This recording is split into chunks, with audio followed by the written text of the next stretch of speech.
Nahmaduhu wa nusalli wa nusallimu ala rasulihil kareem amma abad. Fa'udhu billahi minash shaitanir rajim. Bismillahir rahmanir rahim. Qad aflaha man zakka wa qad khaba man dassaha. Sadaqallahu Maulana al-Azim. To respected guests and to my beautiful sisters in Islam, Assalamu alaikum wa rahmatullahi wa barakatuhu. It is with the blessings of Allah Almighty and through the wasila of the Holy Prophet sallallahu alaihi wa alihi wasallam that we are here today at this 3-day spiritual camp, Tazkiyah 2018. I'd first like to take this opportunity to thank Sister Ansa Rauf, Minhaj Sisters President, and indeed her entire team, who have worked night and day to make this camp feasible. From the time it was an idea quite a few years ago, to then its inception, and now it's a practical reality. So I'd like to thank all of the sisters who have been involved in making this camp possible. I understand and I appreciate how much work it involves. I think when you attend a camp, you don't really know what happens behind the scenes, from registration, from the organization of it, the food, the seating arrangements, the accommodation, and then chasing sisters up, the beautiful backdrops that we have. Every little detail demands attention. And I know for a fact that there are many sisters who work behind the scenes. You never see them, you never hear of them, and they never come forward. So to all of you, I give you my heartiest congratulations. And I pray to Allah Almighty, Allah Azza wa Jal, that He accepts your hard endeavors, He accepts your hard works. And I thank you for giving us and me, all of us, the opportunity to learn from each other, to learn and to come closer to Allah Almighty, to learn more about the Deen, inshallah ta'ala. And I'm extremely honored and absolutely humbled to be here, to be invited here. There are so many wonderful speakers, there are so many wonderful people who could have come here, and I am truly humbled that I have been given this opportunity, and I don't deserve to even stand here and speak to you, and I find it very difficult to do this, and may Allah Ta'ala forgive me for anything that I say that is wrong or incorrect, and may Allah Ta'ala give me tawfiq to do justice to the camp, inshallah, over the next 3 days. So this camp has been entitled Tazkiyah, purification, self-purification, purification of oneself. And I think the question really arises, why is Tazkiyah so important? What is it that we are trying to achieve? Now, in the verse of the Holy Quran that I quoted right at the beginning, it's in Surah Ash-Shams, Surah number 91, ayah number 9, where Allah Ta'ala states, قَدْ أَفْلَهَا مَنْ زَكَّاهَا. Allah Ta'ala states, indeed, the one who purifies his ill-commanding self from all vain and vicious desires and cultivates in it virtue and piousness, they succeed. So the question then arises, what is this ill-commanding self that we must purify ourselves from? What are these vicious and vain desires that we must purify ourselves to succeed? Now, in order to do anything, in order to do purification, we need to understand with some clarity and some depth the objective. What are we trying to achieve? What are we trying to strive for? What are we trying to change? Because only then can we adopt the best strategies for that fact. Now, Sister Ansa referred to the very first Al-Hidayah, which wasn't called Al-Hidayah at that time, in 2004 in Scotland. And since those lectures, Sayyidi Shaykh al-Islam has spent his whole lifetime, in fact, talking about purification, talking about Tazkiyah. And my lectures over the 3 days is going to be an amalgamation of many of the works of Sayyidi Shaykh al-Islam. But today's particular lecture is a lecture that Sayyidi Shaykh al-Islam gave during the 2004 Scotland camp and also during Al-Hidayah 2007, where Sayyidi Shaykh al-Islam talks about purifying the self, and where he discusses from Imam Ghazali rahmatullah alayhi's book Ihya Deen, the revival of the Islamic sciences, where Sayyidi Shaykh al-Islam takes some beautiful anecdotes describing the inner self, describing what it is that we actually need to purify ourselves from. Because unless we understand what our aim is, unless we understand our objective, we cannot then move forward.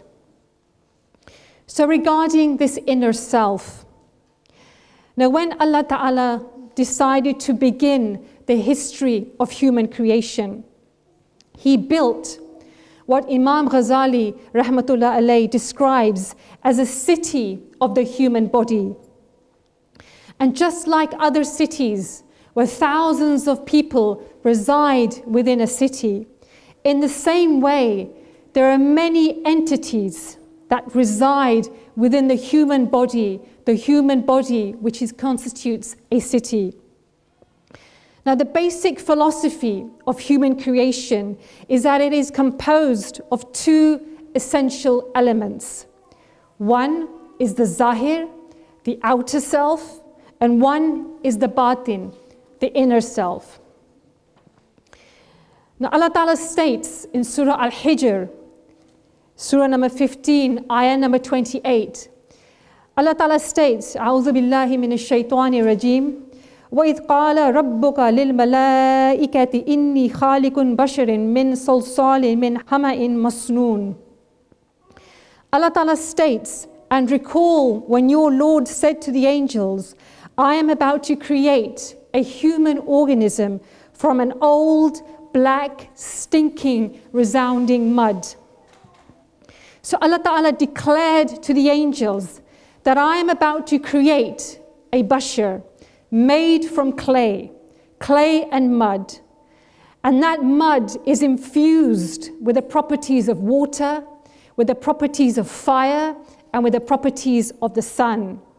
And all those basic elements constitute the outer body, the Zahir. Then when Allah Ta'ala created the physical construction, the physical outer shell of the human body, Allah Ta'ala then decided to establish a government of that human body and decided to create a ruler over the body. And not only that, Allah Ta'ala decided that not only would there be a ruler who would rule that human body, but that ruler, that king, that queen would also be Allah Ta'ala's vicegerent, Allah Ta'ala's deputy, Allah Ta'ala's representative on this earth. So Allah Ta'ala says in Surah Baqarah that recall when your Lord said to the angels, I am going to create Hazrat Adam alayhi salam. I am going to create my vicegerent. After that, what did Allah Ta'ala do? Allah Ta'ala then states, وَنَفَخْتُ فِيهِ مِنْ رُوحِي. Allah Ta'ala then states that when I created that physical constitution, when I created that human body, I blew into the human body my divine spirit. My divine spirit. So Allah Ta'ala, when Hazrat Adam alayhi salam was created, He blew into Hazrat Adam alayhi salam His divine spirit. And that ruh, that spirit became Allah Ta'ala's deputy and Allah Ta'ala's vicegerent. So when the angels, as you all know, were asked to prostrate in front of Hazrat Adam alayhi salam, when Allah Ta'ala ordered the angels prostrate to my creation.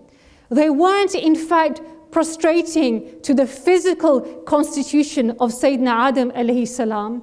They were in fact prostrating to Hazrat Adam alayhi salam's ruh, to his spirit, because the ruh is the vicegerent of Allah Almighty, and they were showing that ruh respect and reverence.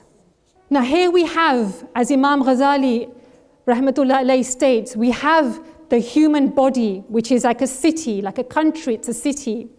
And now we have a ruler.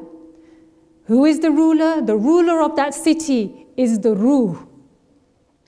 Now when you have a ruler or a sultan or a president or a queen, there is always a capital city, a place that is known as the seat of the king or the queen, where the king, the queen, the president, the prime minister, where they reside and where they govern from.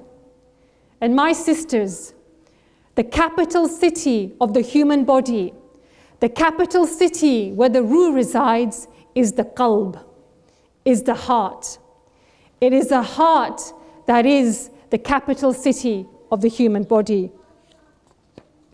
That is why in a hadith, in the Sahih of Imam Muslim, the Holy Prophet ﷺ states that Allah Ta'ala said that Allah Ta'ala looks neither at you nor your deeds. He just looks at your hearts and whatever is hidden in your hearts. So why is the qalb, why is the heart so important? Because Allah Ta'ala's deputy, Allah Ta'ala's vicegerent, the ruh, resides within that heart. Now this heart, it doesn't refer to the vegetal heart. That is just merely an organ that beats and pumps blood to all of the organs. No. This, my sisters, refers to the spiritual heart, the heart that is within the heart that contains the secrets. This is the heart for the place of gnosis, for the place for vision, for the place of understanding, for the place of wisdom, for the place of reasoning. It is a place, this heart, for piety. It is a place for the love of Allah and to achieve His nearness. These are the spiritual qualities of the heart, and it is these very things that differentiate us from animalistic behavior. So the ruh is the rightful governor of the heart. The ruh is from Allah Ta'ala. The ruh is from Mahalaya Allah. Allah Ta'ala states, Kulli ruhu min amri rabbi. Allah Ta'ala states that the ruh is from me. The ruh is from the Rabb. Allah Ta'ala sent this ruh. Where is this ruh from? It is from Mahalaya Allah. It is where Allah Ta'ala used to shower its lights and barakah and fuyuzat on the ruh. The ruh is from that place where the angels do dhikr, ibadah, night and day. The ruh is from that place where there is no injustice, there is no defiance, there is no disobedience. There is merely peace and an angelic atmosphere. And because the ruh is from Malai Allah, because the ruh is from that beautiful, pious, wonderful place, Allah Ta'ala has then given the divine secrets to this ruh. And the ruh has embedded these secrets, these divine secrets, into the heart. And those secrets will be revealed and can only be revealed if it receives the same atmosphere from which the ruh came from. That is why those secrets are not available to everybody. Those secrets are not opened to everybody because it depends on the atmosphere within it. So the ruh comes from a just and a pious place. That is why it is always seeking for that atmosphere that it comes from. So in order to help the ruh, Allah has given guidance to the ruh to create and maintain that heavenly atmosphere.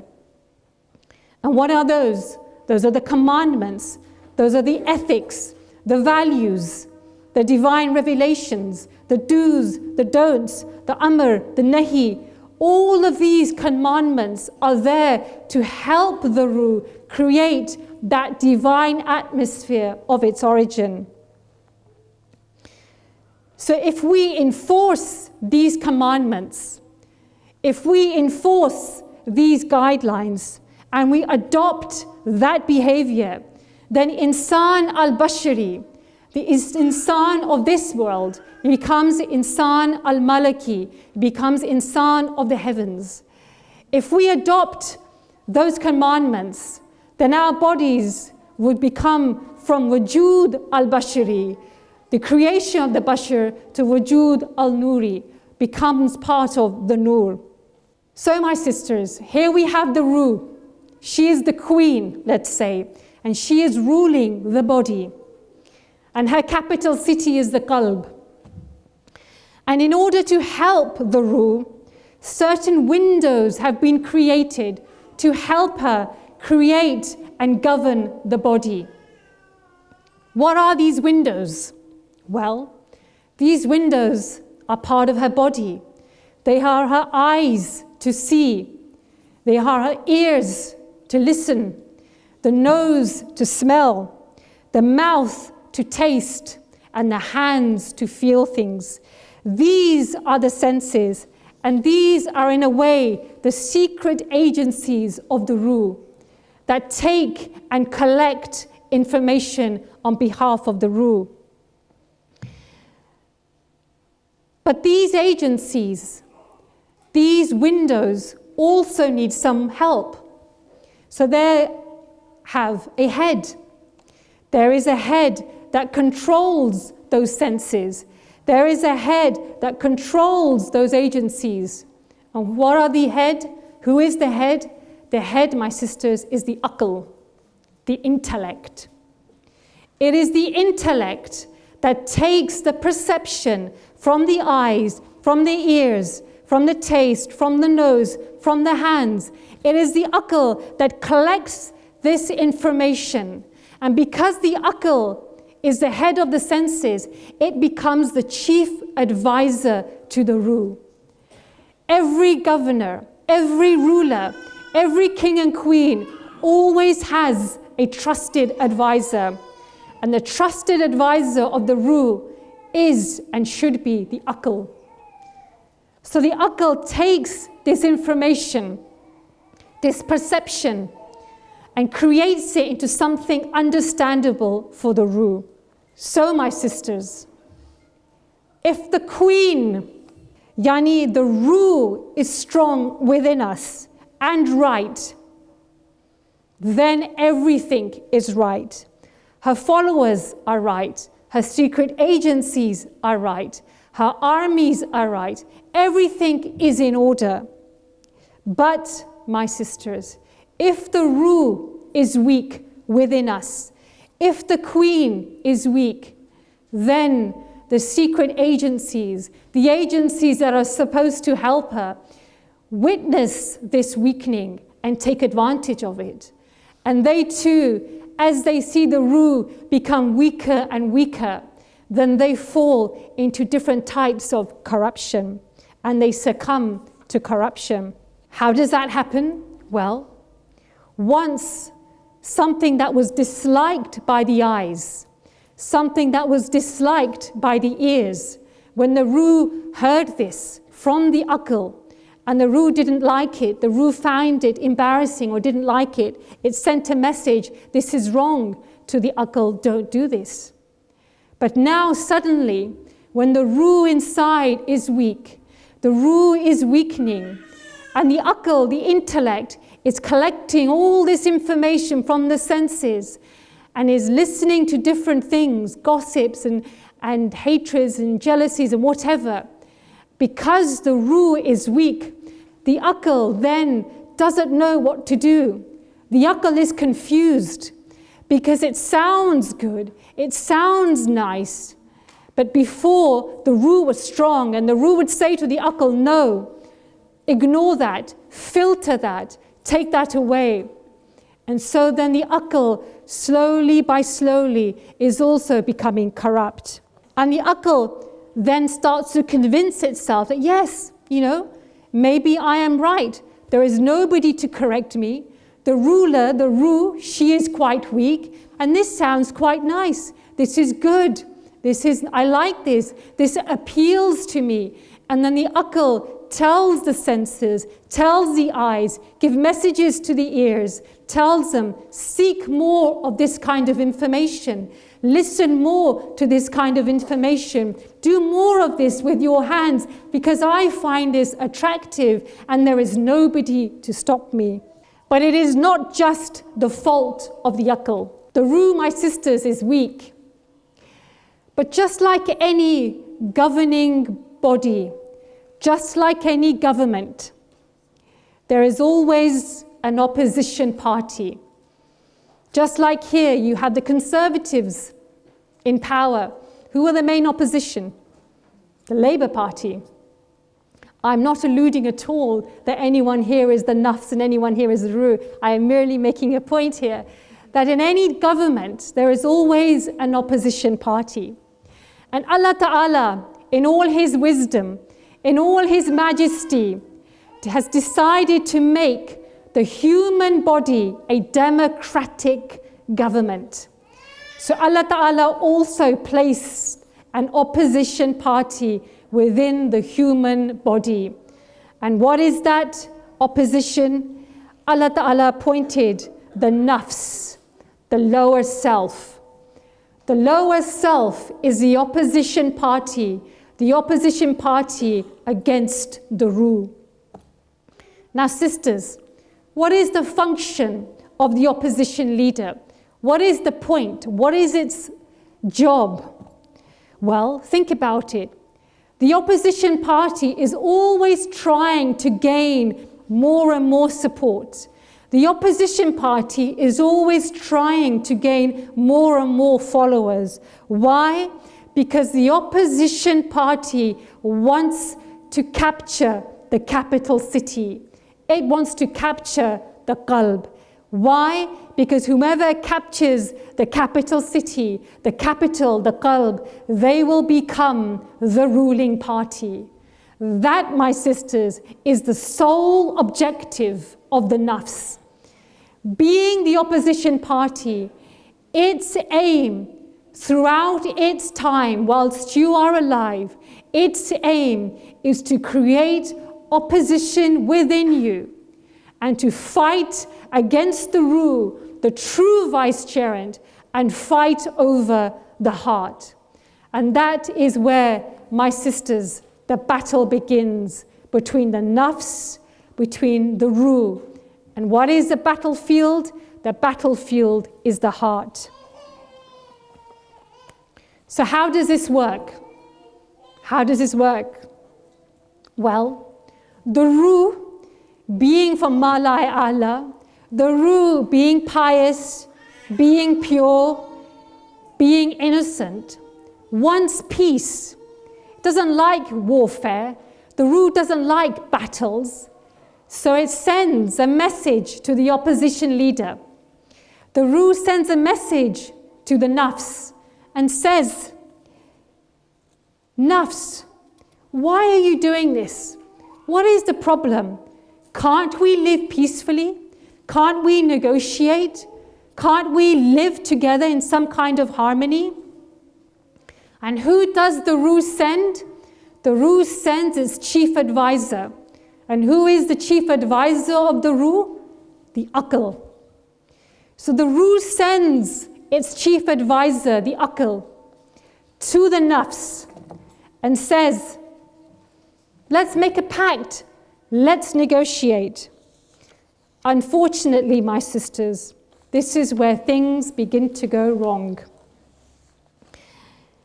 Those of you who work and have ever entered into a negotiation, particularly if you're in companies or you're in the law, in the legal field, you will know that the party who is the stronger party, the party who has stronger negotiation skills, will have the upper hand and will be able to negotiate a better deal. Now the Nafs is a very attractive opposition leader. It has many charms and attractions because the Nafs belongs to this world. The Nafs belongs to the dunya. And the Ruh is from the heavenly world. The Ruh is from Ma'la A'la. What the Ruh has to offer cannot be unseen. It is from the unseen. We cannot see it. We cannot perceive it. We cannot see what the Ruh has to offer. But what the Nafs has is very readily available. It has the charms of the dunya, and it has all sorts of methods of deceit available to it. So when these frequent meetings happen between the Nafs and the Aql, because the Nafs represents the dunya, and because we as individuals do a great deal to benefit our dunya, our Nafs is so strong, what happens? Well, the Aql is engaged in negotiations, but then the Aql is attracted by the Nafs. The Nafs calls it with the charms of the dunya. And slowly by slowly, the chief advisor to the Ruh, the chief helper of the Ruh, the Aql, now begins to like the Nafs, begins to become attracted by the Nafs. And so it begins to be influenced. And what happens? Remember, the Aql is the chief, is the head of the senses. And it controls the senses. So now the Nafs knows that if I have control of the Aql controls the senses. And it is the senses, the eyes, the ears, the nose, the mouth, the hands, everything. That is what leads to bad things. And if I can control the Aql, then I can control the senses. And if I can control the senses, then I can rule the body. So what happens is as the Aql begins to get corrupted, begins to become more towards the Nafs, the Ruh from the Ma'la A'la, the Ruh begins to weaken and it becomes isolated. It feels isolated because there is no one to assist her. There is no one to work for her. There is no one for her to talk to. There is no one for her to be understood by. Her armies have left her, and she is now imprisoned in this body. And it is at this point that she begins to cry. It is at this point the Ruh begins to wail. And it is at this point where Maulana Rum in his Mathnavi begins and asks, why is the Ruh crying? Ask the Ruh, why is she crying? Because everybody has left her. And now, because all of the bodily organs, the hands, the heart, every bodily organ is now working on behalf of the Nafs. And because the Nafs has now become so strong, and because the Nafs has now captured the heart, the Nafs is now the ruler. And it directs all of the senses. That is why Allah Ta'ala states in Surah Al-Hashr, Surah number 59, ayah number 18, O believers, keep fearing Allah, and everyone should be vigilant to what He has sent forward for tomorrow. Allah Ta'ala is saying, be vigilant, be careful, understand what is happening inside yourselves, what is happening to your Ruh, what is happening to your inner self. Be vigilant, because if you are not vigilant, then you do not know who has become the true ruler of your body.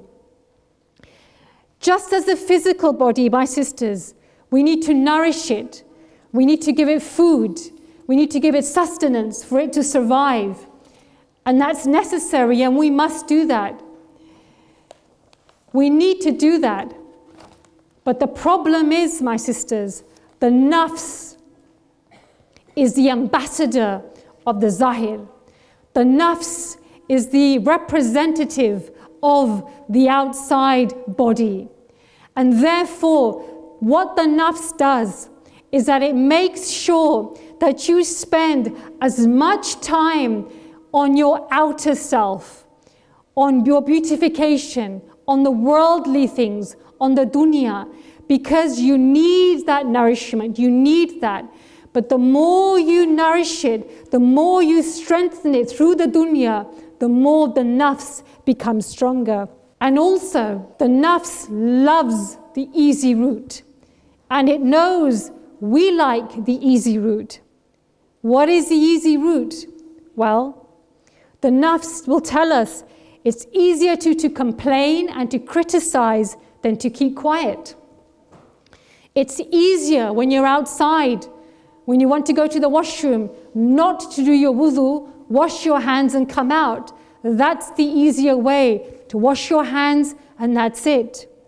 It's easier to wear the clothes that the people around you are wearing rather than change, rather than do something that you want to do, or rather than wear something that you are told perhaps in the Quran and in the Sunnah.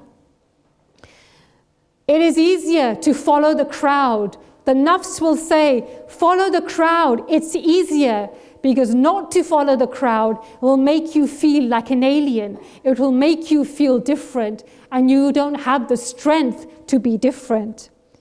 So this is how the nafs works. The nafs is also not just the opposition leader. It also gets foreign aid. It creates intrigues and foreign aid to capture the heart. What is this foreign aid? That is Iblis. That is shaitan. The shaitan provides the nafs with the armies to fight the ruh, to fight the inner self. My sisters, this is the biggest problem that we face. We do not even realize this battle is going on within us, that there is even a battle between the nafs and the ruh. We do not even realize that the qalb, the heart, is the capital city. We are totally and utterly unconcerned with the inner state of our souls, but merely concerned with our outer selves. That is why Allah Ta'ala states in Surah Al-Hashr, be not like the ones who forgot Allah. So Allah Ta'ala made them forget their own souls. Here Allah Ta'ala is saying, don't be amongst those people, because if you are not vigilant, if you do not care, what will happen is that Allah Ta'ala will make you forget that you even had a soul, that you even had a ruh, that was pious, that was pure, that Allah Ta'ala had sent from Ma'lai Allah. You will even forget that ruh exists. And so you will never ever nourish that ruh, and the nafs will be the stronger one, and the nafs will be the one who controls us. So how does, my sisters, this nafs work? Because in order to understand how the nafs works, only then can we do Tazkiyah. Only then can we purify it, if we know the ways in which the nafs works. Now the nafs in its original form is called Nafs al-Ammara bil-Suh. And that's in Surah Yusuf, Surah number 12, ayah number 53. Now this is the lowest stage of the nafs, and it is called the commanding nafs, the controlling nafs, nafs ammara. And this is the nafs that causes us to do bad deeds. This is the entity that makes us do those things we should not do, even though we know it is wrong. It is this nafs, nafs amara, that makes us do it. Now the nafs amara has powerful allies, powerful armies, powerful soldiers. So Tazkiyah means, my sisters, to fight these battles, to fight these inner battles, to fight these armies, to fight these inner soldiers that are supporting the nafs. This is what it means to purify ourselves. Now, Imam Ghazali, in his book Ihya Ulumuddin, alludes to some of these armies. What are these armies that the nafs has? Well, some of these armies are quite obvious. One of the armies of the nafs is the tongue. How is the tongue an army? Because it's the tongue that sometimes lies. It is the tongue that backbites. It is the tongue that uses bad language. But what does the nafs do? We all know it's a sin to backbite. We all know it's a sin to gossip. All of us know this. We absolutely know this. But why do we do this? This is where the nafs comes in. The nafs justifies it. It says, don't worry, I'm just telling the truth. This person is actually mean. This person is actually horrid. I'm not telling a mistruth. This person did this to me. They did a bad act. The nafs will say, yes, talk about that person so you can warn others. You can tell others that this person is a bad person. Stay away from them. So what does the nafs do? It uses the army of the tongue and it justifies your actions. Another member of the army is hasad, jealousy. Allah Ta'ala states in the Quran, seek refuge from the one who has hasad. How does that work? You say, I'm not jealous, I'm a really easygoing person. Nafs is very, very clever. I give you an example, a day-to-day example. There is a sister, she has some good news. Maybe she's won something in a competition. Maybe her daughter has won something in a competition. There is some achievement that she has been able to achieve and she's happy and she's telling you. What often happens? You listen, yes, I'm listening. What happens? Straight away, after a little while, or maybe even straight away, you say, yeah, you know what? I got the same thing. I did that as well. I found that as well. I have the same good news. My daughter did this as well. Did your daughter get a good grade in English? My daughter got a good grade in English. Did your daughter get 80% in maths? Wow, my son got 85% in maths. Well done, great. How does that happen? What is the nafs saying to you? The nafs is saying this to you. The nafs is saying, carry on. You're just making her feel good. You're carrying on the conversation. You are talking to her about something that she likes. She's talking about her children. She's talking about the benefits of her children. She's talking about how good her children are, how pious her children are. And you're just making her feel good. You're encouraging her. You're helping her. But at the same time, by bringing in your own achievements or the achievements of your children, what are you actually doing? You are actually negating what she is saying. You are actually, in a way, making her feel perhaps lower. Perhaps that excitement that she had has now become lessened. But we don't see this as hasad. We don't see this as jealousy. We just think, well, this is just having a conversation, discussing. No. This, my sisters, is the way the nafs works. It convinces you that you are on the right path. It convinces you to say, no, that's it, she said enough, now it's your turn to talk. You don't have to listen to her that much, now it's your turn. This is how the nafs works. This is how nafs ammara works. Another army of the nafs is anger, particularly uncontrolled anger. If someone is mean to you, if someone is unkind to you, and you're rude back to them, what will your nafs say? Your nafs say, well, that person deserved it. That person should know that they shouldn't have done that. They need to be disciplined. They need to understand that this should not have happened. And so what does your nafs do? It creates justifications in your mind. Your nafs will not allow you to take a step back. Your nafs will not allow you to control your tongue, because the tongue is also one of the armies of the nafs. And then if you give in to that anger, the nafs brings in another soldier, the soldier of hate. What does a soldier of hate do? First you had anger. You were angry at that person. But now the soldier of hate comes in and says, look at that. Maybe they did this at that time. Their intention was this. And then what does the soldier of hate do? The soldier of hate, it flames those fire. It gives oxygen to that fire. It gives oxygen and oxygen. And first of all, this was a small spark. And then that spark becomes a flame. And then that flame becomes a fire. And then that fire in your heart becomes hatred. And as that fire within us becomes stronger and stronger, and then that gives power to the nafs.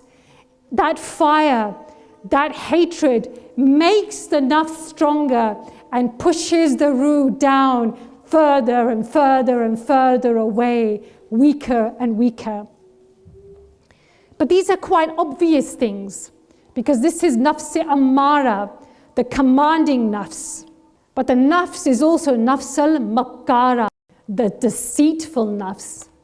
It is very clever, my sisters. We do not even realize what is happening, and that is the sadness. And that is so sad, because we don't realize what it happens. Nafs al-makkara means it's the deceiving nafs. The nafs sees a person and thinks, this person is very strong in their ibadah. They're very pious. And the nafs maybe is a little bit weak because of that ibadat, because of that piety. So the nafs says, yeah, I'm going to use some different tactics.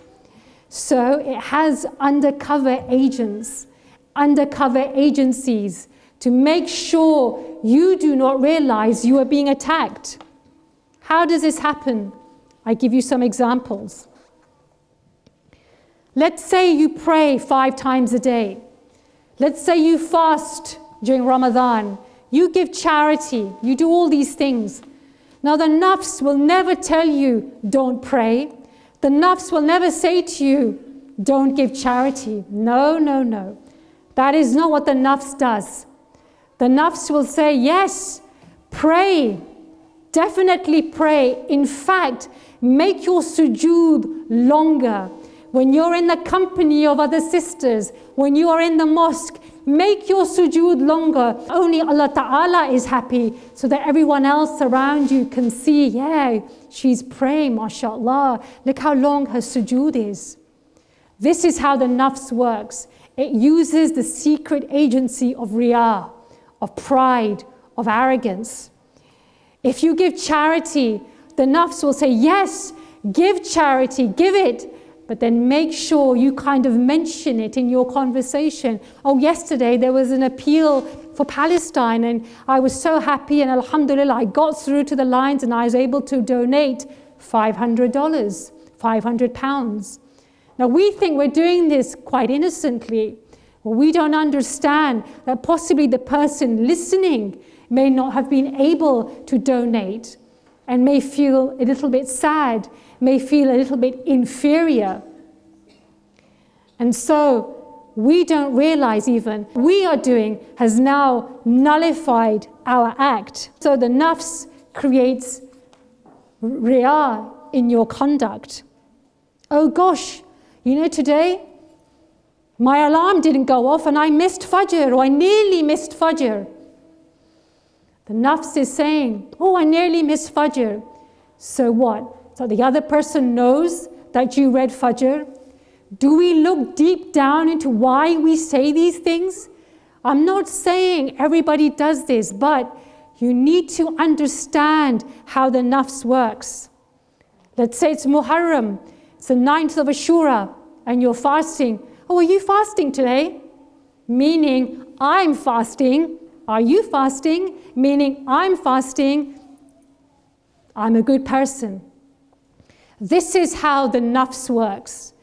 To put things in your mind that you do not even realize is happening. Maybe that person isn't fasting. Now you've made them feel bad and you've made you feel good. And then that creates riyah. This is, my sister, how the nafs works. Another example. The nafs knows you are on a straight path.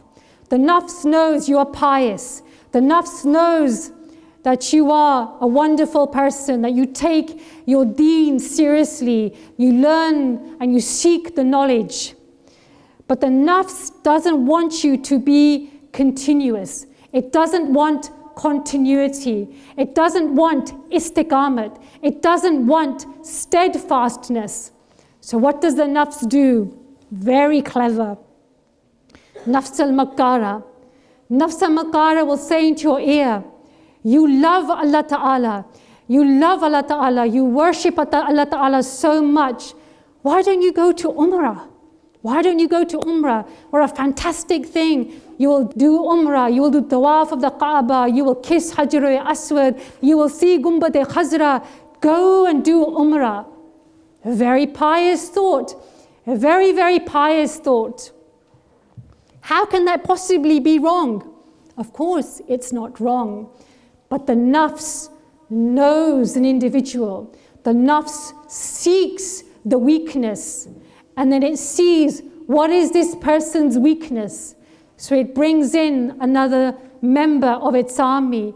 It brings in the army of greed and lust for money. And they begin to work together. So now you're working harder. You're working extra shifts. You're earning more money. You're striving harder for what? To go to Umrah. But in the meantime, what's happening? Things begin to happen.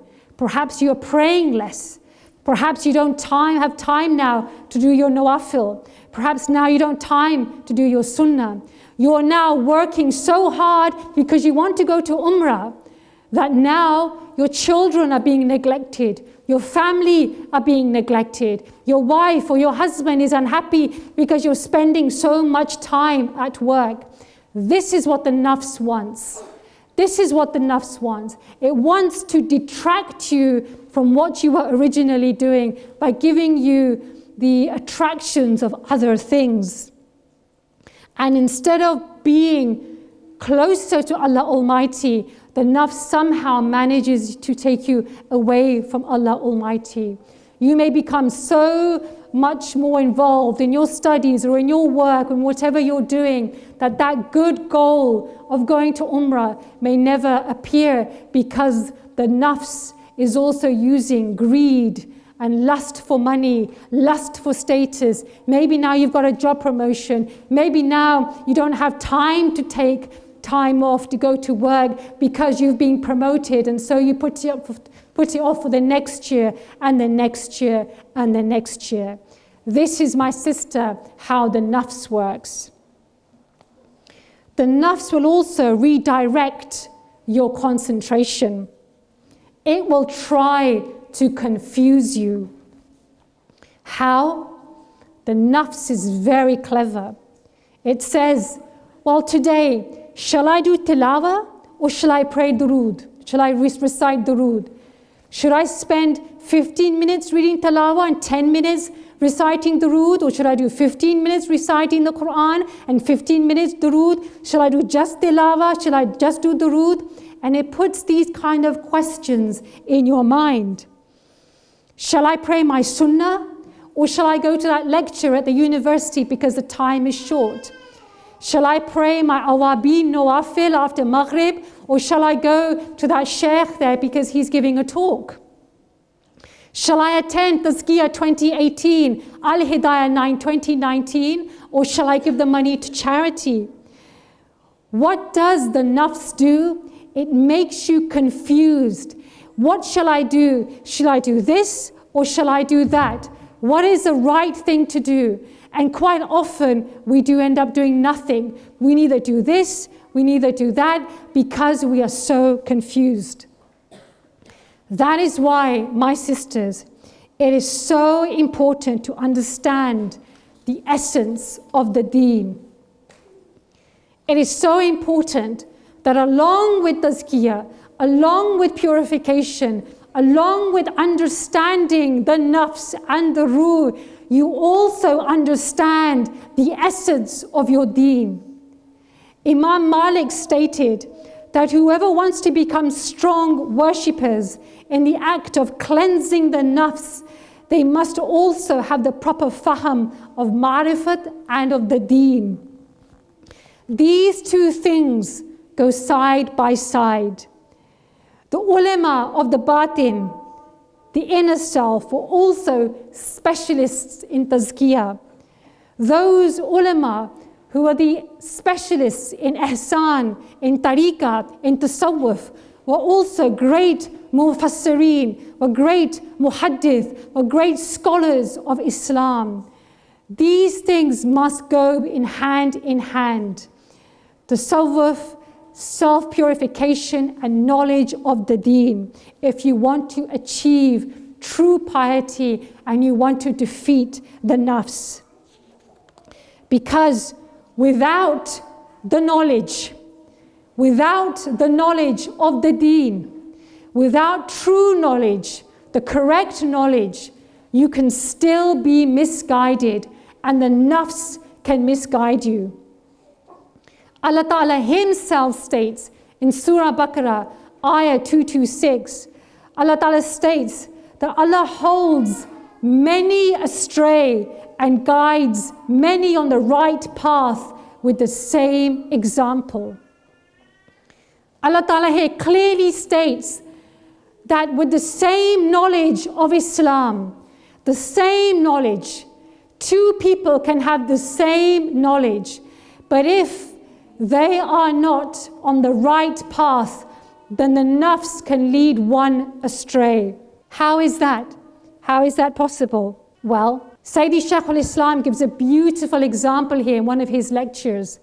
He says, imagine you have rain and the rain is falling and there is a grassy land.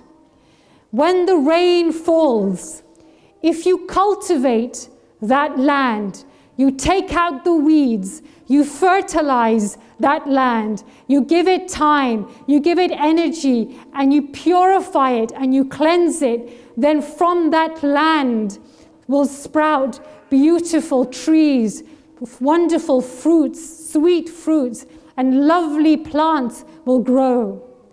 But if that same rain falls on a barren land, on a desert, or on a barren land where the weeds have not been cultivated, where the weeds have been growing, then that rain, instead of creating beautiful and wonderful smelling fragrant flowers or sweet fruit, will become like a stagnant pond. And that pond will attract mosquitoes, which will lead to diseases and all kinds of things. So how does that work in an example? Again, the Nafs, how does it work? The Nafs says, you claim to love Allah Ta'ala. Your Nafs says, that's great, you love Allah Ta'ala. But if your heart and your soul and your ruh doesn't have the seed of the love of Allah Ta'ala, the seed of the love of Rasulullah sallallahu alayhi wa sallam, if your heart doesn't have the seed of the love of the Ahlul Bayt, if your heart doesn't have the seed of the love of the companions, if your heart doesn't have the seed of the love of the awliya, this is where then the Nafs tries to detract you. How? The Nafs will say, yes, you love Allah Ta'ala, you want to get closer to Allah Ta'ala, so do more ibadah, do more dhikr, stay up at night. There's no need to talk too much about Rasulullah sallallahu alayhi wa sallam. There's no need to talk about his love and his sunnah and his appearance and the way he looked and the way he talked. Just talk about the way he did things or what he said was good or what was bad, but that's it. Just love Allah Ta'ala. Why? Because your nafs has taken away those seeds. And the nafs is saying to you, yes, love Allah, stay with Allah, attach yourselves with Allah Almighty, Allah Azza wa Jal, but that is enough. That is enough. This is how the nafs works if you do not have proper knowledge of the Deen. Take Muharram, for example. The nafs will say, yes, fast.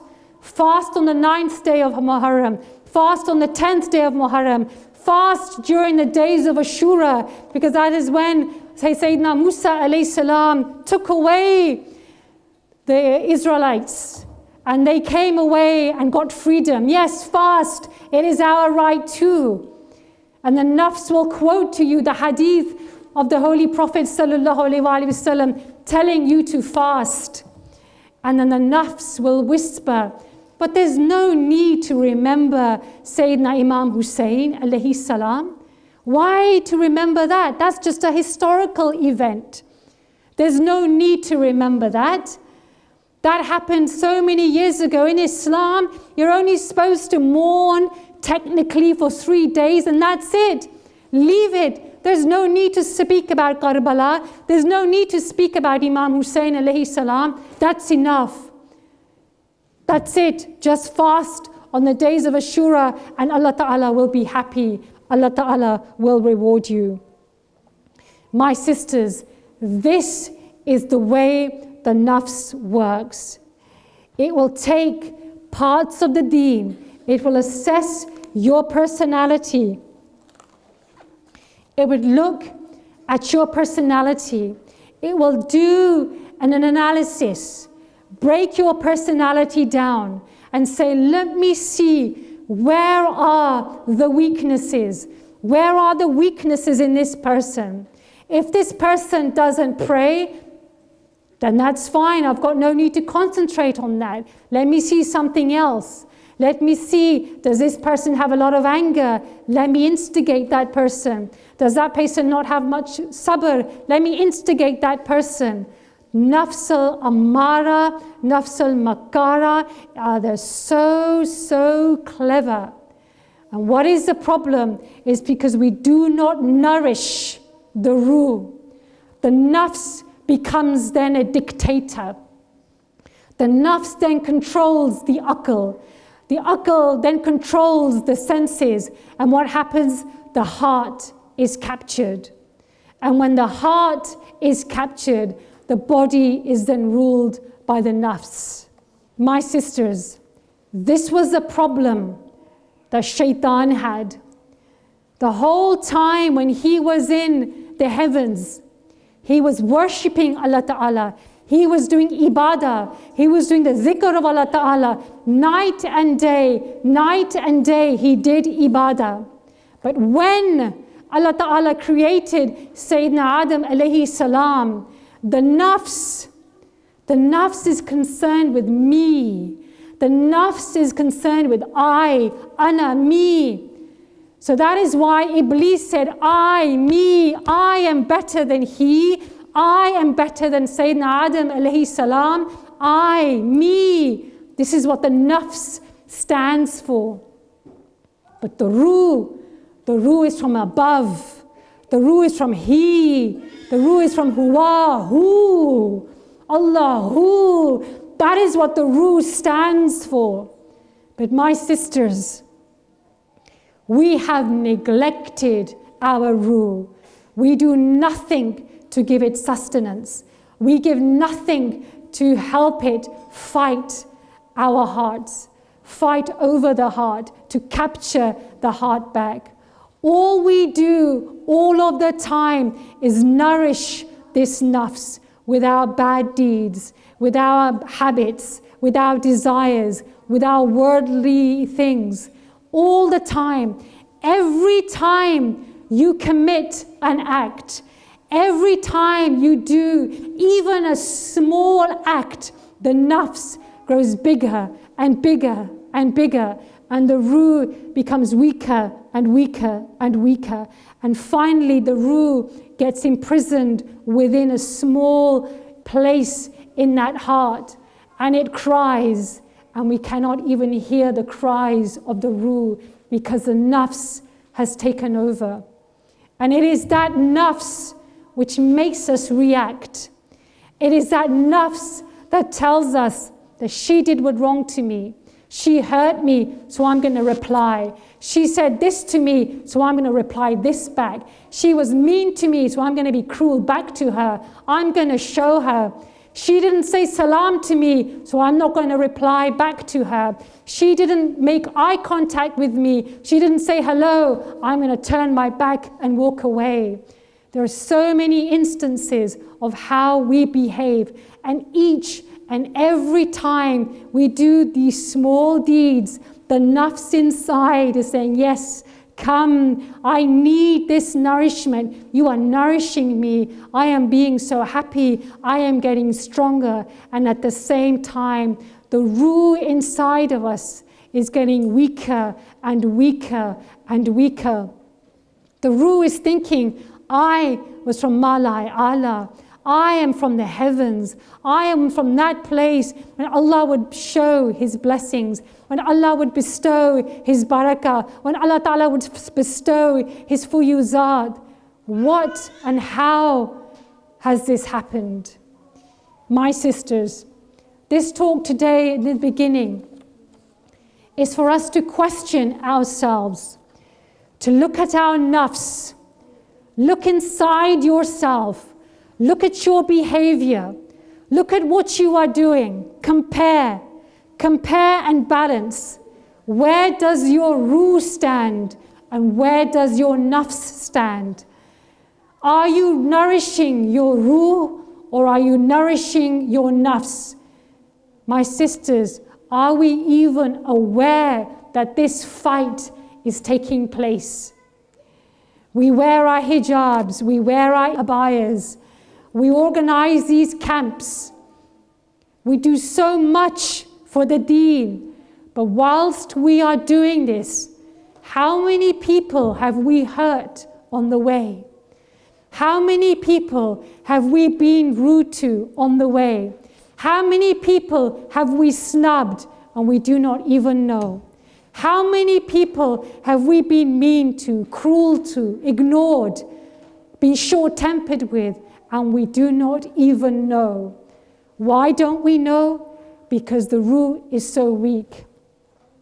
I want to leave you with one saying of Sayyidi Shaykh al-Islam recently during the camp, during his European tour. Sayyidi Shaykh al-Islam said, think of your inner self like a table, a glass table, shining, pure and bright, and you can see, and it is so clear. What you see is what you get, a beautiful reflection. What happens is that if you don't clean that glass table every day, slowly by slowly, that glass table will be covered in dust. You won't see the dust falling. You won't see the dust coming onto that glass table, no. Maybe after a week, maybe after 2 weeks, if you're lucky, if you get your finger and go like that, then you will say, my gosh, look at that dust on that table. My sisters, this is the state of our hearts. We do nothing because we cannot see what is happening. We have no idea how the nafs is working. We have no idea how the nafs is making us be individuals. We think we're quite good. We think, yeah, I'm on the right path. But the nafs has covered our eyes. The nafs has covered our ears. The nafs has essentially covered the heart, the qalb. And that is what it means to do Tazkiyah. is to understand the working of the nafs, the working of the ruh, and how to combat it, inshallah ta'ala. Tomorrow's lecture, inshallah ta'ala, I will then give you, hopefully inshallah, some practical guidance on how to fight the nafs. Today was an introductory lesson about what is the nafs, what is this battle, what is this thing that we are fighting over. And tomorrow, inshallah ta'ala, and I hope with the tawfiq of Allah Almighty and through the wasila of the Holy Prophet sallallahu alaihi wasallam, give you some practical ideas of how we can revive the ruh, so that it is no longer crying within us, and to crush that nafs, crush it so that it submits to the will of Allah, Allah Almighty, Allah Azza wa Jal. If I have said anything that is of any worth today, that is only because of the will of Allah and through the wasila of the Holy Prophet sallallahu alaihi wasallam and through the tawfiq of my Shaykh, Sayyidi Shaykh al-Islam. If I have said anything incorrect in my pronunciation or any of my words, that is my fault alone, and I seek the mercy and forgiveness of Allah and of you as well. وَمَا إِلَيْنَا إِلَّا الْبَلَاغُ.